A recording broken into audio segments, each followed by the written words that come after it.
Coming out today, I'm here with Nick Daniels, the president of the Air Traffic Controllers Union. I have a few of our air traffic controllers with us today. Oftentimes, these guys are nameless and they're faceless, but they're the men and women who work in our towers to make sure that our flights are on time, that our flights aren't delayed, and your flights are safe. And so I wanted you to have a chance to see a few of the men and women who aren't getting paid today.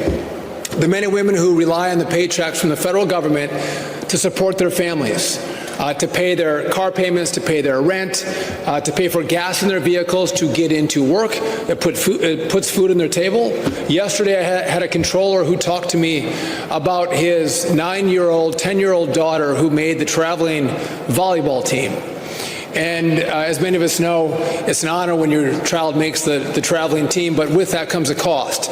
You have to pay to be part of that team. And he had to talk to his 9-year-old daughter about her not being able to join that team because he had to preserve and reserve his money because he thought that this day would come, the fact that he wasn't going to get paid for his work as an air traffic controller. It's those stories that are happening throughout our community that are having a real impact on these controllers' lives. I've been clear to our air traffic controllers, they need to show up for work. They do really important work for our country and they need to show up. But I'm not going to lie to anybody to not say that they're not feeling the stress. The fact that they are working, and oftentimes they are head of households, they're the only income earners in their homes and they have families, and the fact that they're having a hard time paying their bills. And this is day one. And day two gets harder, day three is harder after that as expenses continue to roll. Many of our controllers can make it without this first paycheck. They've been in the job for 10, 15, 20 years. They've planned for days like this. But we have a lot of new controllers who are still in training, that aren't at a high level in income, and they can't handle what's happening to them today.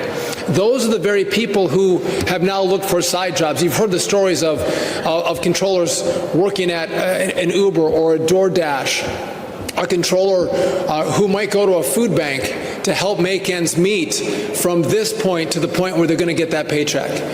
But I'll tell you this, almost every controller can't make it 2 paychecks. They can't make it without 2 paychecks. And so I think the message is clear. And I appreciate Nick and the controllers. They've sent a message: open up the government, end the shutdown. Figure out how you guys can negotiate. Have a conversation, but pay us in the interim. Make sure we get paid for the work that we provide to the American people. I'll just note that in the Senate, a bill came up that said, okay, let the shutdown continue, but there's critical staff, critical workforce that come into work every single day, like air traffic controllers. Those workers who are coming to work, let's have a bill that pays them for the work they do. And Democrats said no to that.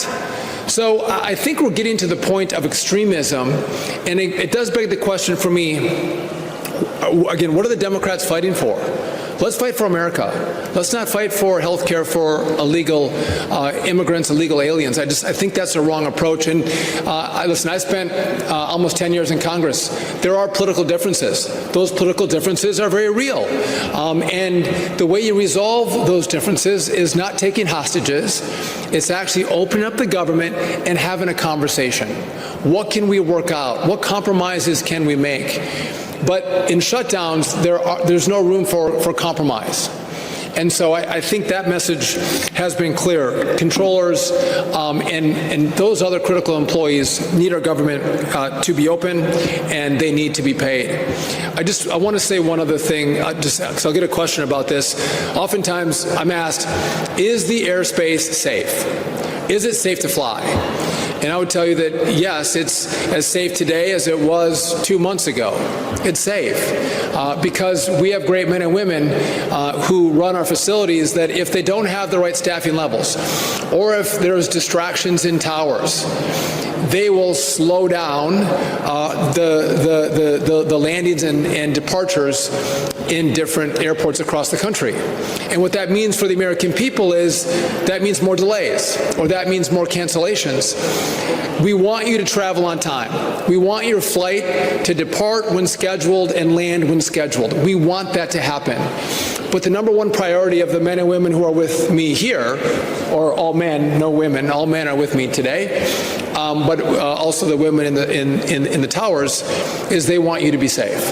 And so if we have issues, we will slow it down. We will stop it. And so I don't want anyone to think that it's not safe. It's just that you may not be traveling on the schedule that you anticipated because of this government shutdown. And so, again, I couldn't be more honored to be here, who's become a very good friend, Nick Daniels, the president of NATCA. We work very closely together. We don't always see eye to eye on every issue, but there's a lot of issues that we agree on, and we work really well together. And before I give it to Nick, I just want to say one last thing. I'm grateful for our controllers. These are the most remarkable. If you ever go into a tower and listen to the work that they do, the expertise that these men and women have to control our airspace, you would be amazed. We are lucky to have them. We have the safest airspace in the world, not because of the antiquated equipment that we have that runs our system.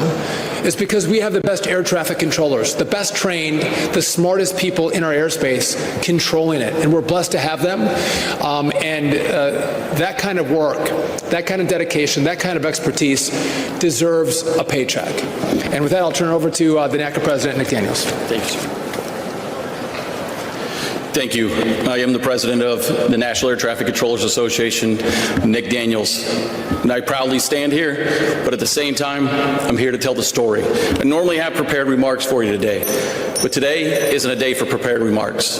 Today is a day to speak on behalf of the men and women, as the Secretary just said, that go in and day out and do the job of unsung heroes. They keep America safe. They keep America moving. But today, an air traffic controller showed up at their facility to see $0 in their paycheck. That air traffic controller just moved hundreds of miles from Oklahoma City after passing a grueling 4 months at Oklahoma City Academy, is at the lowest end of our pay scale, and has shown up to a job that pays them $0. They're trying to move in. They're trying to get set up on just even having a place of being able to put up for rent. And guess what's due in a few days? Rent for everybody. It's not the gas that they have to put in the car, the food that they have to put on the table. It's the stress that they now wear. This job is stressful enough. We go to work day in and day out and make thousands of decisions. We do it 5 days a week. Most of us actually do it 6. 5's hard enough, and we do it 6 and 10 hours a day. And now you add in the fact that we had a partial paycheck already, and we missed a full paycheck today. America's air traffic controllers are now having to focus on how do they put gas in the car, how do they take care of their children, how do they pay for child care. And as the Secretary said, that makes the system less safe. And then the only way to make it safe is to reduce the number of aircraft in it. Day in and day out, air traffic controllers have to have 100% of focus 100% of the time. And I'm watching air traffic controllers go into work. I'm getting the stories. They're worried about paying for medicine for their daughter. I got a message from a controller that said, I'm running out of money, and if she doesn't get the medicine she needs, she dies. That's the end. So I'm going to either have to quit this job and take a different one instead of moving America's passengers through it or the cargo. Now I'm going to have to choose my family and my daughter. And that is nothing a parent should ever have to deal with, or especially the hardworking men and women that are federal employees across the entire system. But I could tell their stories all day. I could sit up here and tell you time and time again that they should never work a side job, that they should never get off a night shift and then go wait tables and then go move the commerce and people through this airspace. But you can hear it from an air traffic controller yourself. I'll give you Joe Segreto out of N90. Joe. Thank you, Secretary Duffy and Nick. I'm going to echo a lot of what those two just said, but the pressure is real. Speaking on behalf of the air traffic controllers in the New York area, the most congested, complex airspace, arguably in the NAS, the pressure is real. We have people trying to keep these airplanes safe. We have trainees that are trying to learn a new job that is very fast-paced, very stressful, very complex, now having to worry about how they're going to pay bills. Just a story that happened to me yesterday. Somebody came to me and said, "Joe, I have a question for you." I said, "What's that?" "I need your advice. What am I to do? Do I put gas in my car? Do I put food on the table? My wife is out making money. We don't have, money for daycare. What do I do?" I didn't have the answers. I said, I will find out some, resolve for you, but as of right now, I don't know what to tell you, but these are the real problems that air traffic controllers are dealing with on a daily basis. Thank you. And as you heard it, day in and day out, that's now the life of an air traffic controller. The people tasked with making the impossible possible are having it made impossible by not paying them again. So the message is simple. In the shutdown today, there is no excuse that these hardworking men and women are showing up to do this job and to not ever know when they're going to get paid again. So we need America's help, we need you to stand up, and we need you to say, enough is enough in this shutdown and ensure that we can move this forward, because we do not want to be up here telling you the sad stories. We want to be up here telling you how we're moving this system forward, how we're bringing in more air traffic controllers than ever, how we're modernizing this system to serve the American people. So again, cannot stress enough, if you want to take action, contact your congressional representative and tell them in the shutdown today. So we'll take your questions in just a second. I want to give you a few stats. This year, on average, the delays that are associated with staffing triggers with air traffic controllers is 5%. On Sunday, 44% of the delays were because of staffing shortages. Yesterday, that number was 24%. So we're seeing, the numbers move day by day in its location to location. We saw in the last couple of days LAX. We saw Atlanta. We've seen other airports as well. So we are seeing those problems as we continue to evaluate the airspace. One last point before I open up to your questions is, you do know that we have a shortage of air traffic controllers. We're about 2,000 to 3,000 controllers short. And we have a strategy together that we've worked on that is going to, I've used the term supercharge, but we are going to bring more of the best and brightest minds in America into our academy to get them through the academy, to get them into towers, to get them certified and trained up. And the problem we're now seeing is we have young people in the academy that they actually get a stipend. We pay them a small amount of money so they can go to school and they can make ends meet. That money's about to run out. And we're seeing several of our students drop out of the academy. So instead of going in the right direction where you want me to bring you more air traffic controllers so they have less stress and pressure on them because they have more resources available, human resources available to them, this shutdown is making it harder for me to do the work that, this is bipartisan work. Everybody wants this done. There's no one who disagrees with what we're trying to do here, but the shutdown is making it more difficult for me to accomplish those goals. And it's not just the government opens up and I'm able to put it all back together. This has months-long effects on our ability to fill that pipeline and get more young people into academies and become professional air traffic controllers. So I want to let you know that, again, even where we're at today, you open it back up and you've created some longer-term problems for me to make sure I deliver for what I promised to all of you, which is more air traffic controllers. With that, we're happy to take any of the questions you may have for us. Yes.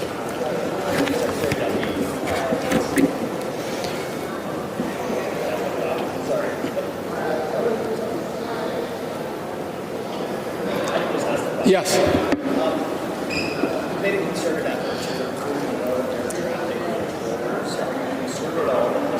Shutdown. air traffic controllers working without pay could deter those efforts to recruit people? And what are you telling people who you're trying to recruit?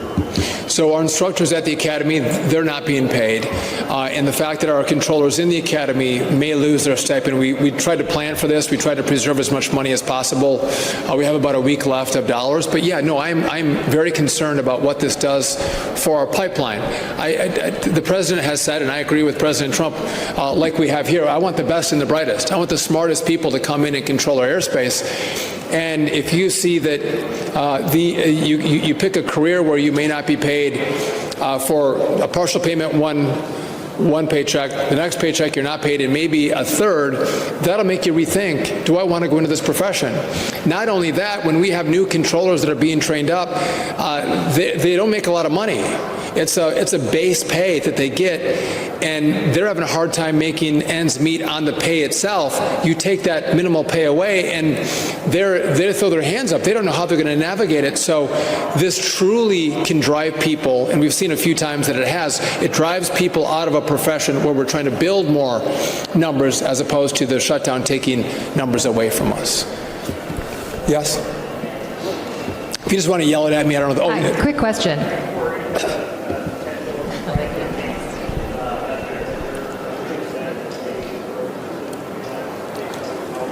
Strike? I'll happily answer that very directly. No, there will be no concerted effort for air traffic controllers to in any way have a job action. It is illegal for us to do such thing, but I will tell you is, as you just heard Joe say, the problems are mounting daily. As the Secretary is telling you, these are the real stories. They're not just stories, they're real people in real lives of issues that are going to mount every day. When you don't pay people, there's going to be a lot of issues that come with that.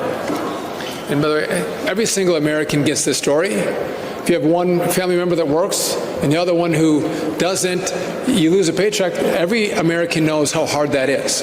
And so that's exactly what the controllers are going through. Yes?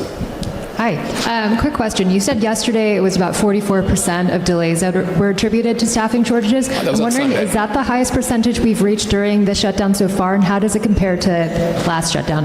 So Sunday was 44. Yesterday was 24% of delays. We've seen it in the mid-50s as a percent of delays from staffing shortages. And again, it's a moving number.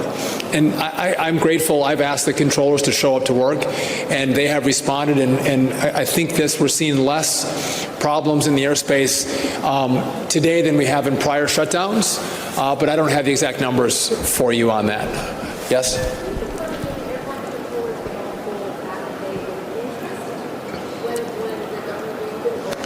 So this is a conversation that the Congress will have. Traditionally, they get their back pay not with interest, and there'll be probably a debate after the government opens, hopefully sooner rather than later. Those who have come to work will be paid. There's been a conversation. If you've been furloughed for the last 26 days, is there pay that comes to those who've been furloughed? And I left Congress, so I can't tell you what they're going to do, but that's a debate they'll have.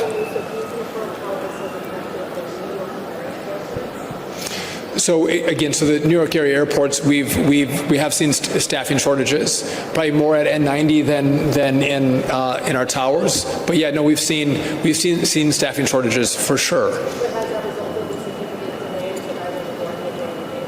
It's resulted in delays. I wouldn't tell you significant. New York has not been like LA or Atlanta, where we've had more significant delays. Yes?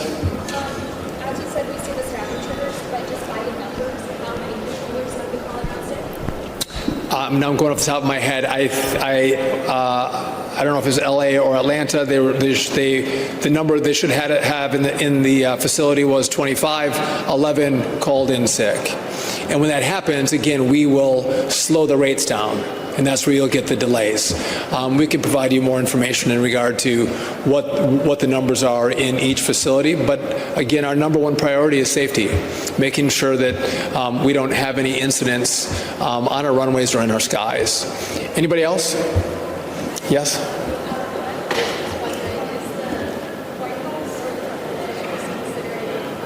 Dipping funds to pay air traffic controllers depending on how long the shutdown goes on, or is there any sort of contingency plan? So the question is there contingency plans to pay air traffic controllers? So I've looked at the FAA budget to see if we could find resources to pay our controllers, and it becomes really challenging in a shutdown to make that happen. You saw a donor gave, $130 million to pay our military men and women. There's not a lot of leeway that we have to get people paid. The answer is open up the government. Or, Senate Democrats, vote for the bill that pays the men and women who have to come to work every single day to keep America operational. Really simple solutions. I get there's differences in priorities and policies, but negotiate that when the government is open. Don't hold America hostage. Don't hold our skies hostage. And that's what's happening right now. And again, this is the second longest shutdown that we've seen. It would be great if Democrats would see this and vote to open, and then it's a vote to negotiate. Something on the politics. Transportation historically sometimes has been a bipartisan issue.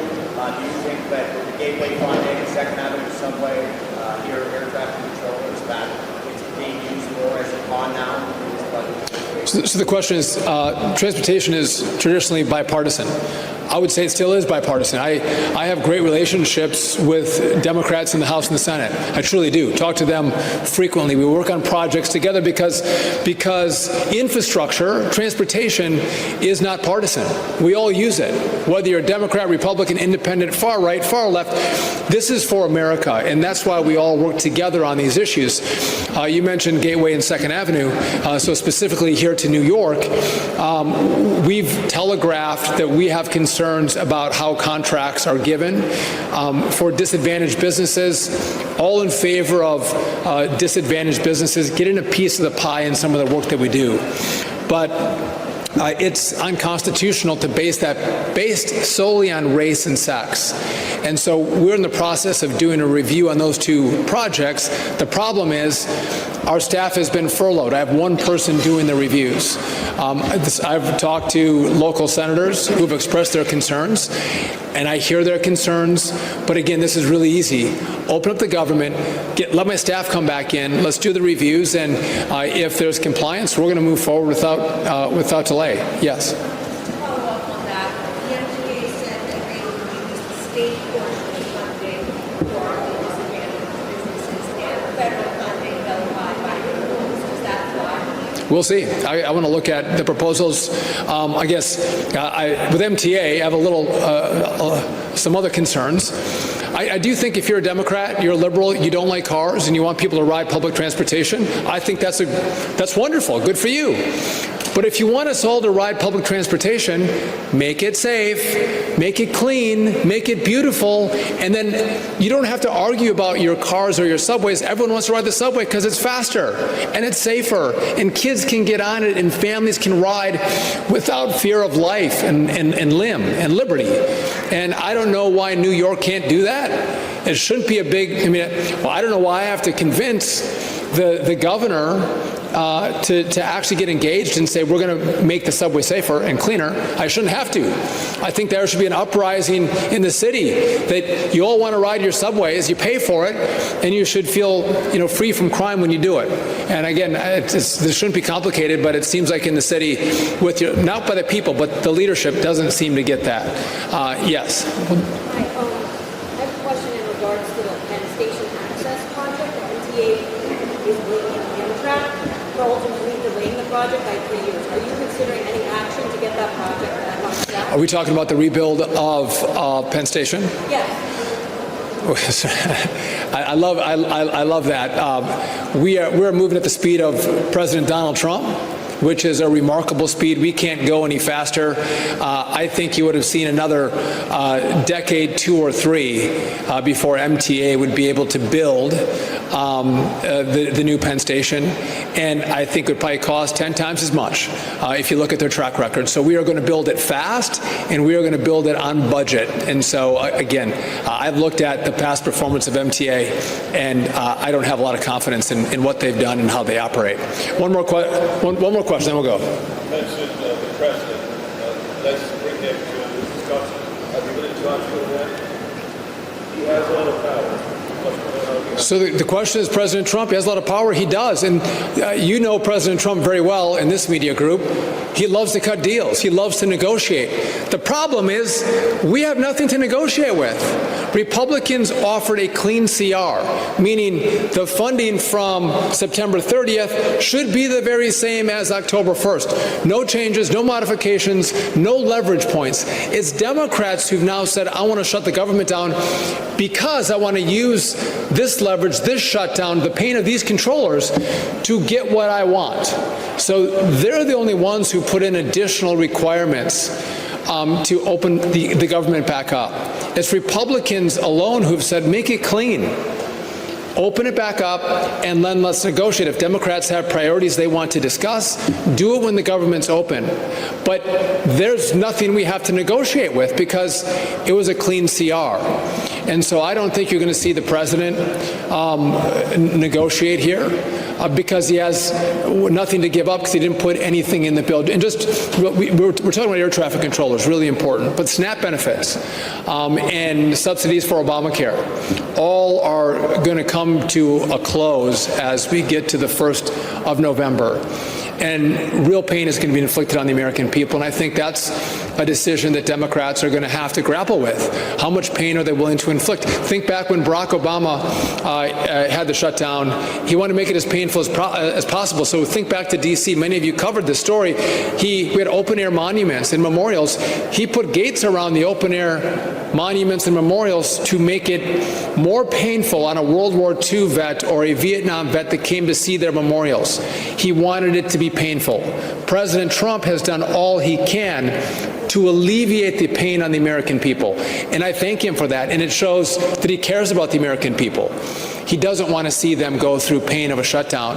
But the reality is there's not much we can do when Democrats want to put the interests of illegal immigrants and their health care over the American people.